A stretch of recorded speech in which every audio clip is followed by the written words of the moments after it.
Sentidos psíquicos e mediunidade também não são a mesma coisa, então são três coisas separadas. Sentidos psíquicos são naturais do corpo humano. Mediunidade é o ato de utilizar os seus sentidos psíquicos para mediar uma comunicação, assim como os mediadores no jurídico mesmo, os advogados que atuam como mediadores, eles fazem esse trabalho de ouvir uma parte e a outra e negociar entre elas. É exatamente a mesma coisa, você negociar entre as partes, você mediar uma comunicação de duas partes que não estão conseguindo resolver um conflito. E isso é mediunidade. E incorporação é um outro processo. A princípio, incorporação, ela é muito utilizada. Incorporação, inclusive, é um dos chakras que a gente tem, né, da incorporação, um dos sentidos naturais do corpo também. Só que ele é muito utilizado em casos muito raros e específicos. Por exemplo, casos que envolvem a vida física humana. Conta Então, aquela quando vez que não você está no. precisou pra dirigir.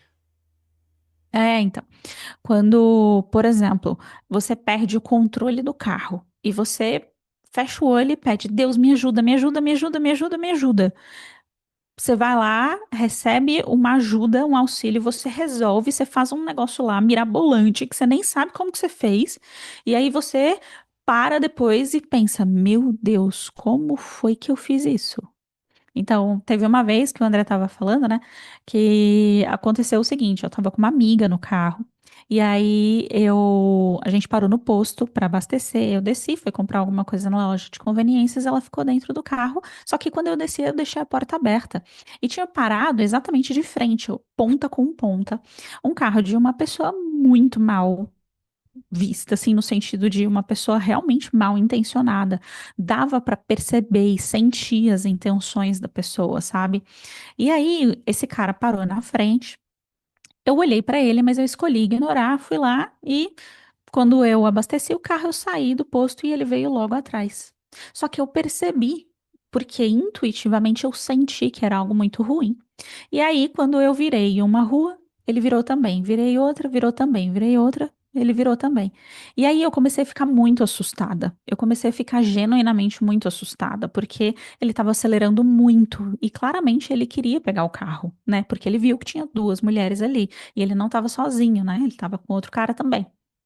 E eu só tinha prestado atenção mais no motorista, tanto que até hoje eu tenho a imagem do rosto, da face do motorista na minha cabeça.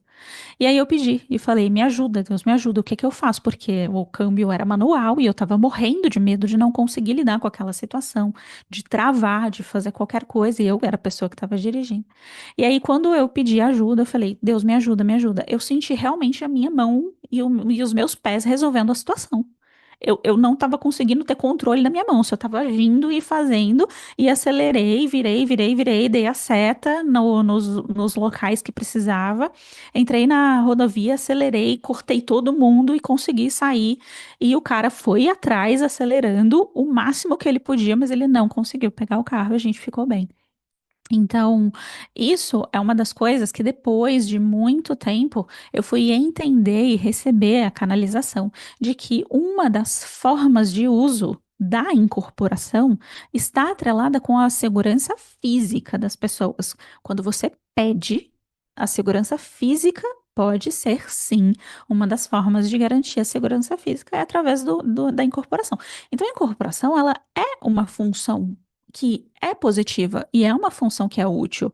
Só Senão não que o existia, que né? eu, senão não existia. O que eu trago não é no sentido de atacar a incorporação ou trazer ela como errada ou como ruim ou como inadequada. É muito no sentido de questione o que está acontecendo. O aeroporto é seu e você determina quem pousa nele. Você é a entidade dominante do seu corpo físico, do seu corpo mental, do seu corpo emocional. Você determina. Isso tem muito a ver com se conectar com a vontade, com o poder divino. Você determina quem pousa no seu aeroporto. E se alguém chega para você e fala, você tem que deixar eu viver a sua vida no seu lugar, questione essa pessoa. Talvez ela não seja tão bem intencionada assim. Talvez. Né, é o que a gente Boa falou. noite. Se a pessoa precisa estar aqui, ela vem pra cá. Né? Chegou um boa noite da É. agência. Inclusive, vamos ver um pouco ali em cima. Chegou um monte de gente pra gente dar boa noite. A gente acabou não dando boa noite, mas sejam bem-vindos, bem-vindas. Boa A Renata fez um comentário aqui, ó. Tenho muita intuição divina e tem conhecimentos também que vêm que eu só sei depois eu vejo alguém falando e aí eu fico muito feliz. Porque ela reconhece que não é invenção dela, né? Que ela tá realmente recebendo, É. canalizando uma sabedoria divina, né? Mandou boa noite pra gente aqui. Ela fica confiante, né? É uma forma de desenvolver a confiança também. Você recebe a intuição, depois alguém te fala e você pensa, nossa, eu já tinha recebido isso. Exatamente, exatamente. Ela até comentou uma outra coisa aqui, ó. Hoje estava vendo na plataforma do Método sobre isso. Já fui visitar alguns lugares que me disseram que tinha que, ó, em posição, tinha que trabalhar lá, mas eu Uhum. nunca me identifiquei. Era só para ver como era. A curiosidade é algo normal, né? E é importante reconhecer se existe o chamado ou não. Por quê? Uhum. Às vezes você quer, você vai buscar aquilo e a pessoa te convida, você fala, legal, você tá falando que eu tenho e eu quero, combinou, né? A vontade com a Exato. oferta, tá? Tá maravilhosa. Mas se você não tem Uhum. interesse e alguém diz pra você que você tem, coloca aquilo como uma obrigação, percebe como fica pesado, como deixa de ser um processo livre e vira uma imposição, vira uma forma de aprisionamento. E eu não sei onde você Ah, foi, total. eu gostaria que você nem comentasse, inclusive, porque a nossa ideia não é Uhum. dar um viés negativo para qualquer lugar. A nossa ideia é estabelecer estabelecer não, ajudar vocês a autoestabelecerem o pensamento crítico para tomarem as decisões que forem mais leves e adequadas no caminho de alma de vocês. Esse é o nosso Exato. propósito, né? Ah, deixa eu só comentar esse ponto, que isso já aconteceu comigo também algumas vezes, inclusive num lugar que eu frequentei, o último lugar que eu frequentei, me Hum. disseram que eu tinha a obrigação de alma de atuar como mãe de santo. É, o que que eu trago com isso, tá? De Ai, ai. perspectiva. Não existe obrigação de fazer nada. Você não tem obrigação nenhuma de estar num lugar que você não quer. Não é sobre o que aquelas pessoas fazem, ou sobre o que elas acreditam, ou sobre aquilo que elas decidem, ou sobre aquilo que elas escolhem. Não é sobre isso, é sobre o que você faz, o que você acredita que você escolhe. Não quer dizer que as outras pessoas são erradas e que elas estão fazendo o processo ruim. Quer dizer que você não quer. E ponto. Então, isso tem muito a ver com o Livre-arbítrio. livre-arbítrio de cada pessoa. Isso. Se você tem o seu livre-arbítrio, e se chega uma pessoa e fala, você tem a obrigação de fazer tal coisa na minha religião, porque a sua alma escolheu, porque não sei o que lá, com certeza não é verdade. Porque se sua alma tivesse escolhido, adivinha o que teria acontecido? Você teria sentido no seu coração o chamado. É, Honestamente, você ia querer.